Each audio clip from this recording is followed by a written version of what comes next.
देश की सुरक्षा के हालात सुधरे हैं कोई? बिल्कुल सुरक्षा तो आप खुद अंदाजा लगा लो ना कि इतने सालों से कहीं कोई ऐसी मतलब जो बम ब्लास्ट वाली घटनाएं होती थी वो नहीं हुई हैं। और हम यहाँ पे ही कनॉट प्लेस में इस इलाके में ही कह रहा हूँ, मैं इतने सालों से रह रहा हूँ कि हर 6 महीने में यहाँ पे कुछ ना कुछ ऐसा इंसिडेंट होता ही रहता था। तो आजकल तो नहीं हो रहा ना, और इतने आराम से आप लोग शो कर रहे हैं, ये सब कुछ करें तो सुरक्षा तो है ना कहीं ना कहीं। मैं कहता हूँ भारतीय जनता पार्टी में एक से बढ़कर एक नेता है। इस पार्टी की नींव जो रखी गई थी उसकी नींव रखने वाले थे सुषमा स्वराज, मदन लाल खुराना, अटल बिहारी वाजपेयी। हमारे देश का दुर्भाग्य ये है कि हम मानसिक तौर पे पिछड़े हुए हैं। फॉरेन कंट्री के अंदर एक प्रधानमंत्री उसको प्रेसिडेंट उसको बनाया जाता है जो काम करता है, 5 साल बाद उतरता है, वो आम आदमी के साथ मेट्रो में घूमता है, आम आदमी के साथ पिज्जा हट में खाना खाता है, या हजारों करोड़ की संपत्तियां बना ली जाती है। एक MLA बनता है, वो हजारों करोड़ की संपत्ति बना लेता है। एक मुख्यमंत्री बनता है, वो हजारों करोड़ की संपत्ति बना लेता है।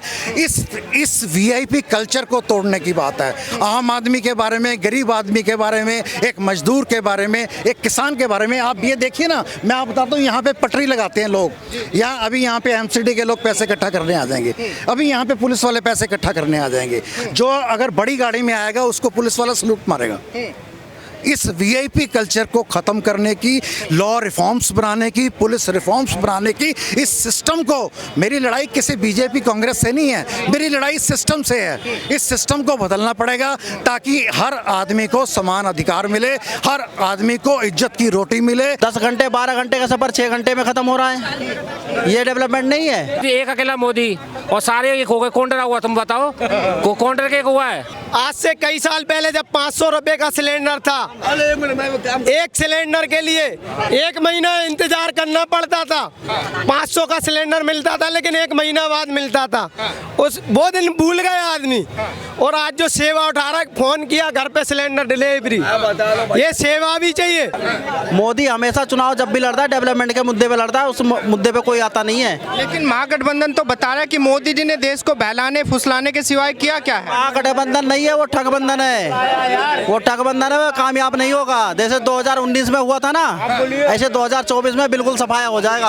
अगर देश का भारतीय विदेश में फंसा है तो पहले वहाँ मोदी खड़ा हुआ है। तुर्की और सीरिया में जब भूकंप आया तो वहाँ पहले मोदी खड़ा था, भारत खड़ा था, और कोई देश तो नहीं गया। अमेरिका जा सकता था, जापान जा सकता था, चाइना जा सकता था मदद को, कोई नहीं गया। महागठबंधन में हम कह रहे हैं, महागठबंधन में कोई चेहरा ही नहीं ऐसा है कि हमारे प्रधानमंत्री बनने लायक है। कोई चेहरा है ही नहीं। नहीं है। क्यों लगता है सर? राहुल गांधी जी में कौन सी काबिलियत नहीं है जो मोदी जी में? मोदी जी में काबिलियत ये है कि उनका चेहरा देख के लोग समझते हैं कि हमारा देश का प्रधानमंत्री है।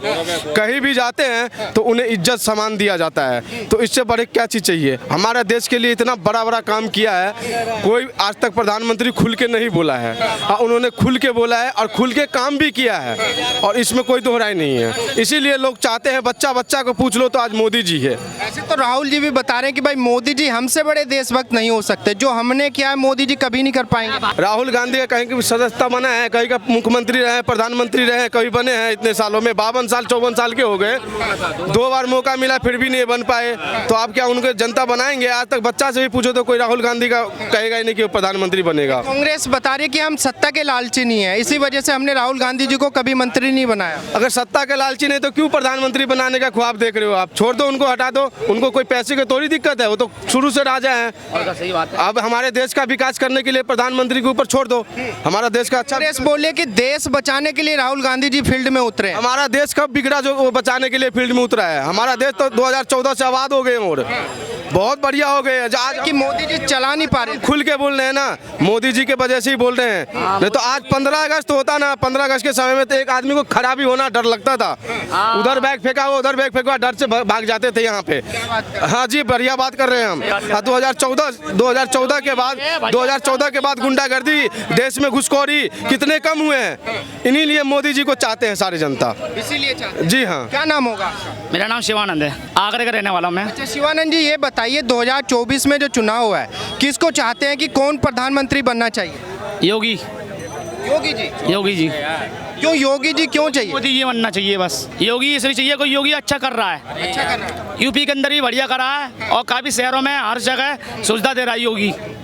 योगी ने बड़े बड़े बदमाश को ढीला कर दिया। ढीला कर दिया। वो है ना आजकल है ना बदमाश है ना अपने आप को बाहर नहीं निकलते डर के मारे, क्यों योगी नहीं आया है, ठोक नहीं दे, योगी का वो कहना है, जी के डर से। योगी के डर से। योगी का जेसीबी जो है कलकत्ता हाई कोर्ट भी मांग रहा है कब बंगाल में, बंगाल जो जजमेंट आया है बंगाल हाई कोर्ट दिया हुआ है, इसलिए योगी भी मोदी के बाद योगी जरूरी है। अगले बार 34 में योगी जी जरूर आएंगे, बिल्कुल 100%। मोदी जी का तो टाइम खत्म हो चुका। मोदी जी के बाद अगले वीक योगी जी का स्थान है। जब तक क्यों मोदी जी ही क्यों चाहिए देश के लिए? पर राहुल गांधी जी में क्या दिक्कत है? राहुल गांधी पप्पू है, पप्पू ही रहेगा, बोलने का कुछ बोल देता है। तो मैच्योर हो गए हैं, दाढ़ी बढ़ा ली उन्होंने, जो है पूरे भारत की यात्रा कर ली, भारत जोड़ो यात्रा। अभी जो है उनमें अभी बचपना है, बिल्कुल बचपना है, बिल्कुल। क्यों लगता है ऐसा? कुछ के कुछ बोल देते हैं, किसको क्या बोल के प्रधानमंत्री गले लग जाएंगे, फिर ये करने लगेंगे, आंख मारेंगे, हंसेंगे, वही कौन सा सांसद की काम है? बता रहे कि मोदी जी से ज्यादा काबिलियत राहुल गांधी जी रखते हैं। बिल्कुल कभी नहीं, इस जिंदगी में नहीं, 7 जिंदगी में नहीं होगा, बिल्कुल इस जिंदगी में उनके नहीं रहेगी, 7 जिंदगी भी नहीं रहेगा। क्योंकि कांग्रेस का ये मानना है कि भाई अगर मोदी जी को कोई झुका सकता है तो वो अकेले नेता राहुल गांधी जी। मोदी जी को बीजेपी की आपकी पार्टी 400 सीटें आएंगी, उससे 400 आएगी, उनसे बेसी आएगी, उससे बेसी सीट आएगी, ये तो वादा है। क्या लगता है अंकल जी, क्या मोदी जी 400 सीटें ला पाएंगे इस बार?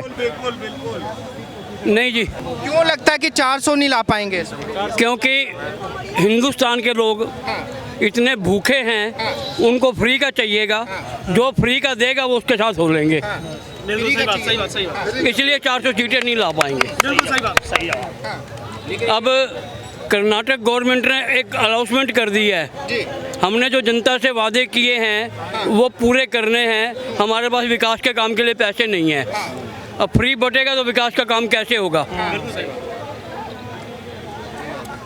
लेकिन विपक्ष ये बोला कि भाई हम तो जनता, गरीब जनता के लिए ही काम कर रहे हैं, क्योंकि हमारे दोस्त जो है बिजनेसमैन नहीं है, अरबपति हमारे दोस्त नहीं। जो है 58 वर्ष कांग्रेस की सरकार रही देश में, 1969 में उन्होंने सबसे पहले इंदिरा गांधी ने नारा दिया था गरीबी हटाओ। 58 वर्ष में गरीबी क्यों नहीं हटा पाए? जो अब कह रहे हैं कि गरीबों के लिए काम कर रहे हैं, क्यों बचे गरीब जिसके लिए काम कर रहे हो? 58 साल में गरीबी क्यों नहीं दूर हुई? बता रहे कि मोदी जी ने देश को गरीब बनाया, मोदी जी ने देश का पैसा जो है अपने दोस्तों को दे दिया, अडानी अंबानी को दे दिया। एक सेकंड जी, अडानी को दे दिया, अंबानी को दे दिया। मैं एक सवाल है मेरा, 2014 से पहले अडानी या अंबानी शीशगंज गुरुद्वारे में, जहाँ बंगला साहब गुरुद्वारे में लंगर खाने आते थे, उनके पास पैसे नहीं थे तब? ये तो 2014 से पहले जो इतने ठेके उनको दिए गए थे वो किसने दिए थे? वो कांग्रेस ने किए। तो बस फिर, और अभी भी कांग्रेस की सरकार राजस्थान में अडानी को टेंडर देती है, छत्तीसगढ़ में भी दे रही है, राजस्थान, लेकिन पब्लिक नहीं समझती। पब्लिक को मैं तुम्हें 300 यूनिट बिजली फ्री दूंगा, लगा मोहर वहाँ पे, बोल लगा देगा फ्री में जनता बोलती है। मिलती नहीं है, लेकिन पब्लिक को दिखाया तो जाता है ना। लेकिन अंकल जी मोदी जी को बता रहे हैं कि भाई मोदी जी के पास में कोई सत्ता का अनुभव नहीं है, इस वजह से हमारा देश पीछे जा रहा है, और इस बार हमें मोदी जी को हटाना ही पड़ेगा, हर हालात में हटाना पड़ेगा, नहीं तो देश और ज़्यादा बर्बाद हो जाएगा। उनके पास 23 साल का मुख्यमंत्री का पूरा अनुभव है और 9 साल का प्रधानमंत्री का अनुभव है। इससे पहले के जो प्रधानमंत्री हुए हैं, जो इनसे बेहतर हुए हों, कोई एक नाम बताऊं, मैं उसका विरोध करूंगा। अकेले मोदी जी के, अटल जी के रहते हुए कभी भाजपा सत्ता में नहीं आ पाई। कारण दोबारा क्या, एक बार भी गठबंधनों से आई अकेले। अगर वो बेहतर थे, मैं उनका स्वागत करता हूँ और मन से इज्जत करता हूँ उनकी, तहे दिल से, बचपन से मैं उनका अनुयायी हूँ, मगर वो बेहतर नहीं है मोदी जी से। उसका कारण बताता हूँ आपको मैं। अटल जी के टाइम तक भाजपा जो है राम जी के दिखाए रास्ते पे चलती रही, कभी पूर्णतः सत्ता में नहीं आ पाई। मोदी जी ने आके भाजपा को कृष्ण के रास्ते पे मोड़ दिया। जैसे भी है दुश्मन को ख़त्म करना है, धर्म का नाश करने के लिए चाहे अधर्म का साथ लेना पड़े तो अधर्म का नाश करना ही है। मोदी जी उस रास्ते में आ गए, इसलिए ये एकदम आगे आ गए हैं। उनमें और इनमें ये फर्क है। सम्मान्य अटल जी पूरे हैं, सम्मान्य हैं, मगर उनसे बेहतर लाल बहादुर शास्त्री अति उत्तम। अच्छा, मोदी जी ने देश को कैसा संभाला आपके हिसाब से? जैसे आपकी एज मुझे काफ़ी लग रही है, आपने कांग्रेस की पूरी सरकार देखी, महागठबंधन देखा, मोदी जी की सरकार देखी, मोदी जी ने देश को कैसा संभाला? जो चाहिए था देश में वो दिया मोदी जी ने? एक सेकंड जी, देश को कैसे संभाला? इलाहाबाद हाई कोर्ट ने 1975 में इंदिरा गांधी को अयोग्य घोषित कर दिया था। इंदिरा गांधी ने क्या किया?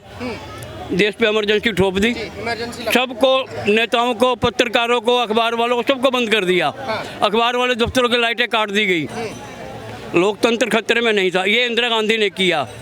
और मोदी जी को रोज गालियां पड़ती हैं। राहुल जी ने यहाँ तक कह दिया कि युवा लोग इनको डंडे मारेंगे, मोदी जी ने कोई एक्शन नहीं लिया। इससे बड़ा नरम दिल आदमी और क्या चाहिए?